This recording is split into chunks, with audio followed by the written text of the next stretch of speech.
सन public school online classes तक आज हम chapter 5 punctuation and use of capital letters read करेंगे।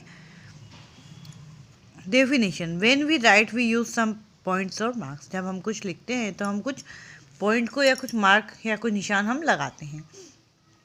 The correct usage of this points and mark is called punctuation. और इसको जो हम सही मार्क लगाते हैं उसको हम क्या कहते हैं? Punctuation. With the help of proper punctuation, one sentence from other sentence is a part of sentence from other part of sentence can easily be differentiated. यदि हम सही जगह सही मार्क लगाते हैं तो अगर दो सेंटेंस होते हैं तो उनका डिफरेंस हमें समझ में आ जाता है। अब यहाँ पर बताया गया है कि फुल स्टॉप कैसे लगता है, comma, inverted comma, question mark, apostrophe, capital letter. अब फुल स्टॉप का use, it is use in the end of affirmative, negative and imperative sentence. Affirmative, negative, imperative sentence का जो एंड होता है उसके पीछे हम फुल स्टॉप का यूज करते हैं। It is use between the letters of initials. प्राथमिक नाम के आगे जब हम उनका शॉर्ट नेम लिखते हैं उनके आगे हम फुल स्टॉप को यूज़ करते हैं। जैसे एम के गांधी, मोहनदास करमचंद गांधी, तो हमने एम के बाद डॉट लगाया, के बाद डॉट लगाया है। R N Tagore, Rabindranath Tagore. It is use between letters of abbreviations, जिसका मतलब जैसे बी है, बैचलर डिग्री ऑफ आर्ट्स, तो यहाँ पर हमने उसका फुल फॉर्म नहीं शॉर्ट फॉर्म लिखी है, तो संक्षिप्त रूप में लिखने के लिए भी हम फुल स्टॉप का यूज़ करते हैं। यहाँ पर ये क्या है, सब संक्षिप्त रूप में है। कोमा, इफ 3 और more related words come together, ये 3 या 3 से अधिक शब्द एक साथ आते हैं। Last 2 words are joined by and, तो लास्ट जो 2 वर्ड होते हैं तो एंड से जुड़ते हैं। While the words before last 2 words, लेकिन जो शुरुआत के जो वर्ड्स होते हैं उनको हम कोमा के द्वारा सेपरेट करते हैं, अलग करते हैं। जैसे she is intelligent, honest, truthful and hard working. इन दोनों को तो हमने एंड से जोड़ा, लेकिन इसके पहले के जो वर्ड थे उनको हमने बीच में अलग अलग करने के लिए कोमा यूज़ की है। To isolate noun in nominative address, यदि हम किसी को आवाज़ लगा रहे हैं तो उसको उससे अलग करने के लिए भी हम कोमा का यूज़ करते हैं। जैसे बॉयस, उसको हम आवाज़ लगा के कर रहे हैं लिसन टू मी, तो हमने यहाँ पर कोमा लगाया है। After reporting verb part two separate it from reported speech, जो रिपोर्टिंग वर्ब है उसको रिपोर्टेड स्पीच से अलग करने के लिए भी हम कोमा का यूज़ करते हैं। To separate coordinate clauses compound sentence, जब 2 सेंटेंस होते हैं उनको अलग करने के लिए भी हम कोमा का यूज़ करते हैं।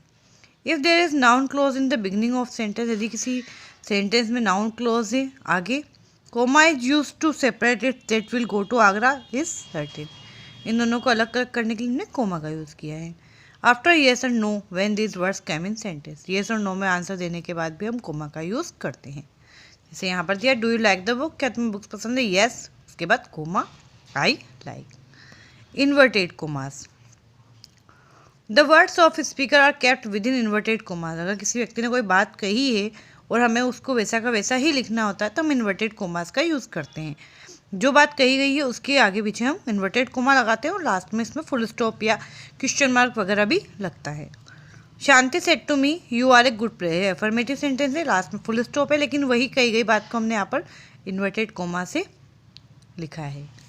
Inverted commas are use for quotation made by some great person, किसी महान व्यक्ति की अगर कोई कोटेशन है तो उसके लिए भी हम उसकी जो वाक्य है उसको भी हम क्या करते हैं, इन्वर्टेड कोमास के अंदर लिखते हैं।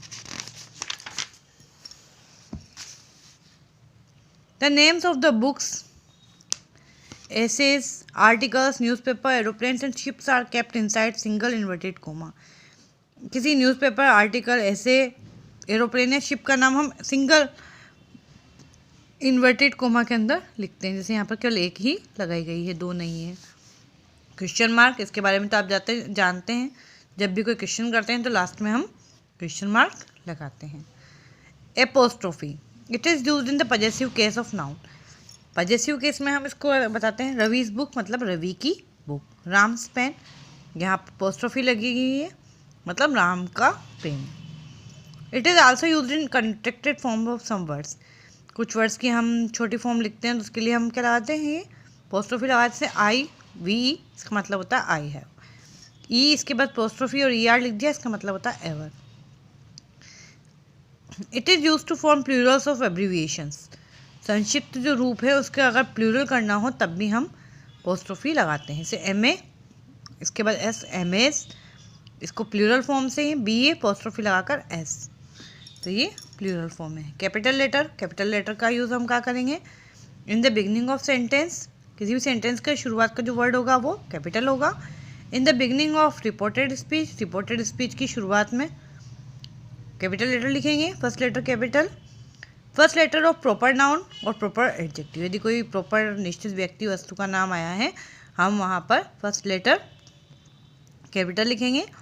The first letter in the names of person, days, month, articles, newspaper, chapter, stories, ऐसे किसी भी स्टोरी, डे, महीने, आर्टिकल, किसी लेख का नाम, ये सब किस में आते हैं? कैपिटल में। The first letter of the names of countries, किसी भी देश का, मार्केट का, किसी स्ट्रीट का जब भी नाम आता है, किसी ट्रेन का नाम आता है तो उसका फर्स्ट लेटर कैपिटल आएगा। देश का नाम है हिंदी, लैंग्वेज का नाम है गोल्डन टेम्पल मेल, ट्रेन का नाम है, फर्स्ट लेटर कैपिटल। अब आप इसकी एक्सरसाइज देखेंगे और इसको आप करेंगे। फर्स्ट है हैप्पी क्रिसमस टॉमी।